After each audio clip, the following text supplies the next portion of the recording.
আজ মধ্যরাতেই প্রকাশিত হয়েছিল কলকাতা গেজেট শিক্ষক নিয়োগের জন্য। শিক্ষক নিয়োগের জন্য এসএসসির পক্ষ থেকে একটা গেজেট প্রকাশিত হয়েছে, তোমরা প্রত্যেকেই জেনে গেছো। 9, 10, 11, 12 শিক্ষক নিয়োগের বিজ্ঞপ্তিও প্রকাশিত হয়েছে।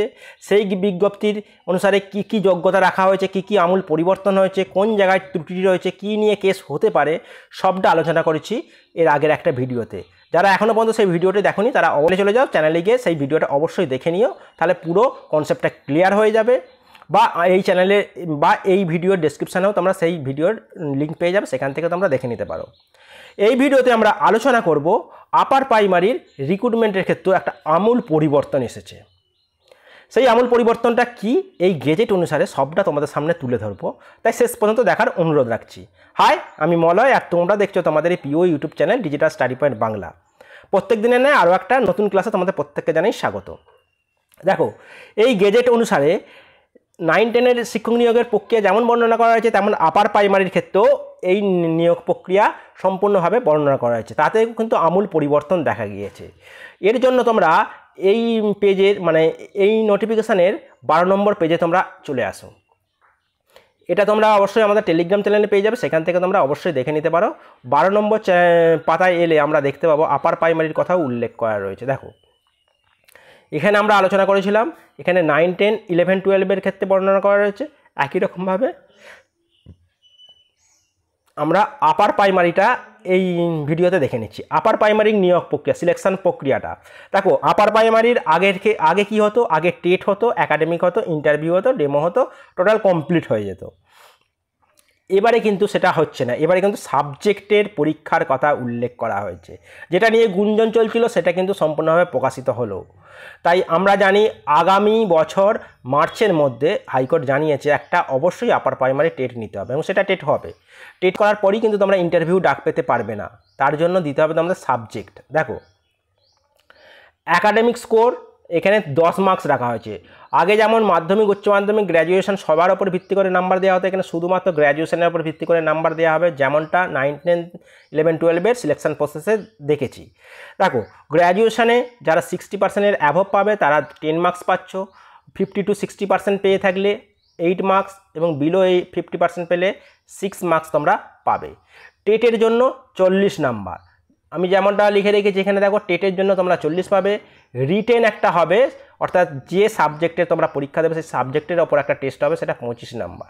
এবার এখানে ক্লিয়ারভাবে বলা নেই যে এইটা অনলি সাবজেক্ট হবে না আদার্স কিছু হবে। ধরে নিচ্ছি এটা সাবজেক্টের ওপর 25 নাম্বারের পরীক্ষা হবে, যেটা ওএমআর বেসড অর্থাৎ এমসিকিউ টাইপেরই হবে। ইন্টারভিউর জন্য নাম্বার বাড়ানো হয়েছে, এখানে 15 নাম্বার রাখা হয়েছে। একই রকমভাবে তোমরা ডেমোর জন্য এখানে 5 রাখা হয়েছে।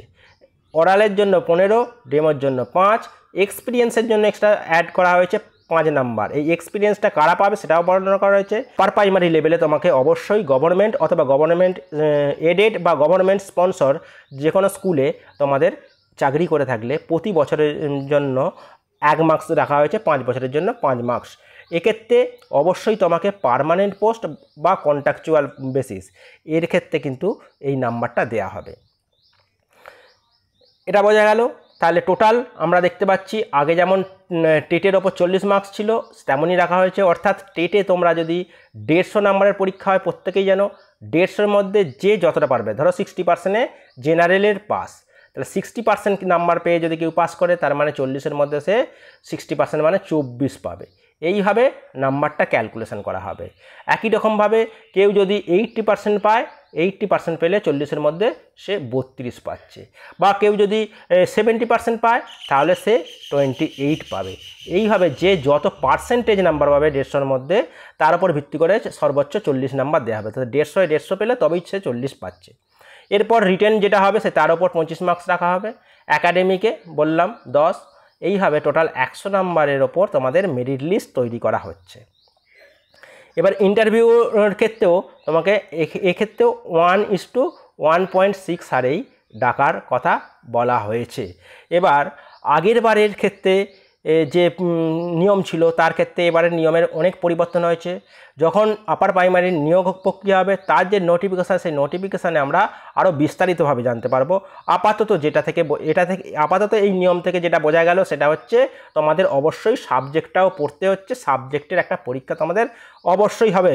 এবং এই সাবজেক্টের পরীক্ষা যেটা 25 নাম্বার রাখা হয়েছে সেটা হয়তো তোমাদের সাবজেক্টের 100 মার্কসের পরীক্ষা হতে পারে, 100 মার্কস অথবা 50 মার্কস, 100 অথবা 50 এই দুটোর মধ্যে যে কোনো একটা পরীক্ষা হতে পারে। এবং এই নাম্বারটাকে তোমাকে 25-এ কনভার্ট করবে। যেমন টেটটাকে 150 নাম্বারের টেটকে 40 নাম্বারে কনভার্ট করা হচ্ছে, তেমনই ধরো 100-এর মধ্যে কেউ 80 পেলো, তাহলে সেটা 25-এর মধ্যে কত হবে সেই হিসেবে তোমাকে নাম্বারটা এখানে ক্যালকুলেট করা হবে। এই হিসাবে তোমাদের হতে পারে বা 50 নম্বরের। এবার নোটিফিকেশান আসলে তোমরা জানতে পারবে। আপাতত এমসিকিউ ধাঁচে তোমাদের সাবজেক্টও দিতে হচ্ছে, এটা তোমরা জেনে রাখো।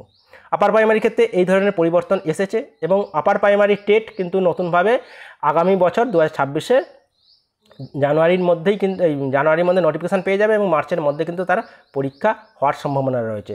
মেবি এই বছরের শেষ দিকে এর নোটিফিকেশান তোমরা দেখতে পারো।